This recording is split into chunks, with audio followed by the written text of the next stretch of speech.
Well, in the last episode of the Great British Bake Off, and today on Rose's AI, it's Patisserie Week. And what more delicious piece of patisserie is there than a lovely profiterole packed with whipped cream and covered in lovely shiny chocolate? We love them in this house. And choux pastry, the core part of our lovely profiteroles, is a great way to learn about how machine learning actually works. It's not magic. It doesn't know things instantly. We have to search for exactly the right amount of training, exactly the right settings, so that we get the right amount of training as we're building our machine learning AI systems.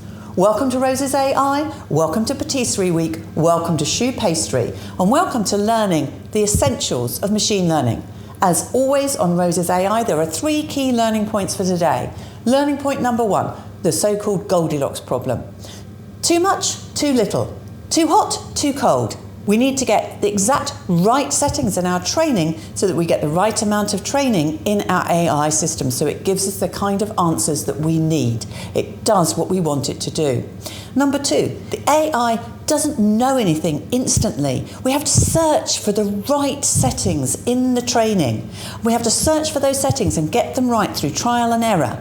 And then we can have an AI system that learns and performs as we need it to.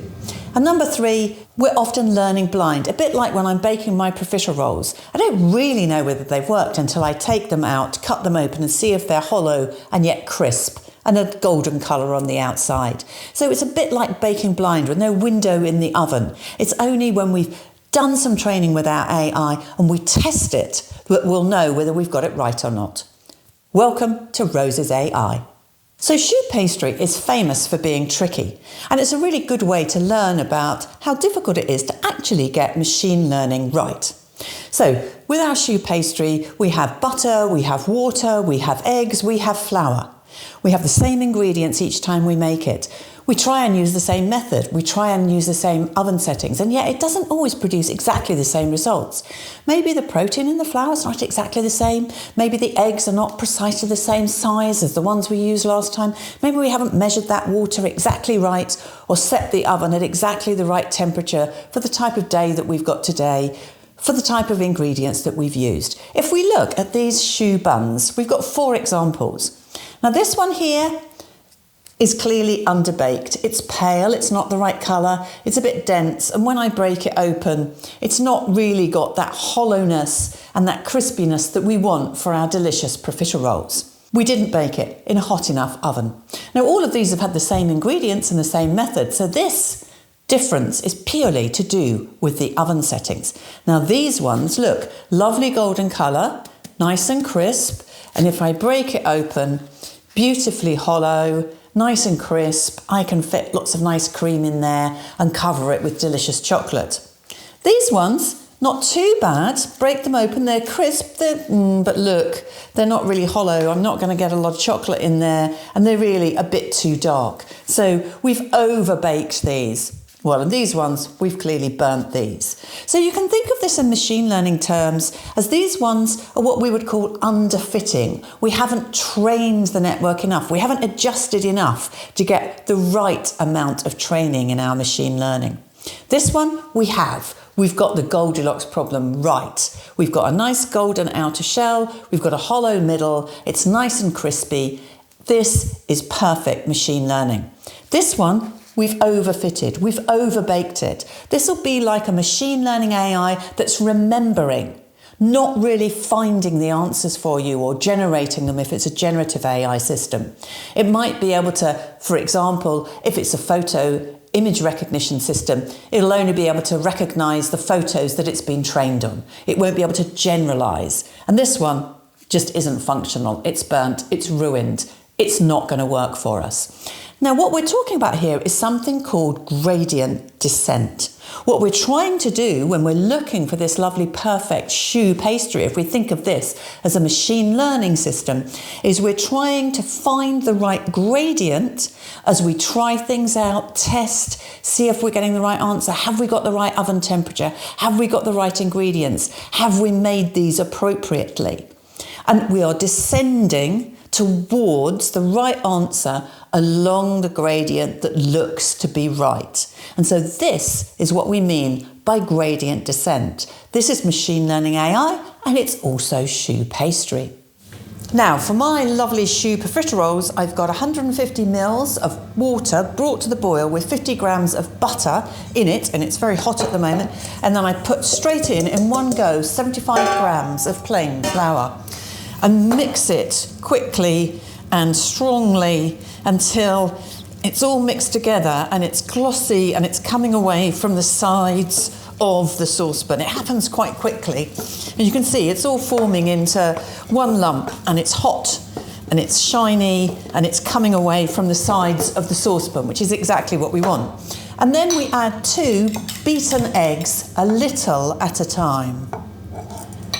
And we beat that in. So when we've beaten all of the egg mixture into the flour, water and butter, we end up with a nice smooth choux pastry batter that we can then make our lovely profiteroles with. Now let's move this bowl out the way and bring in a baking sheet that we can put the profiteroles on in order to go in the oven.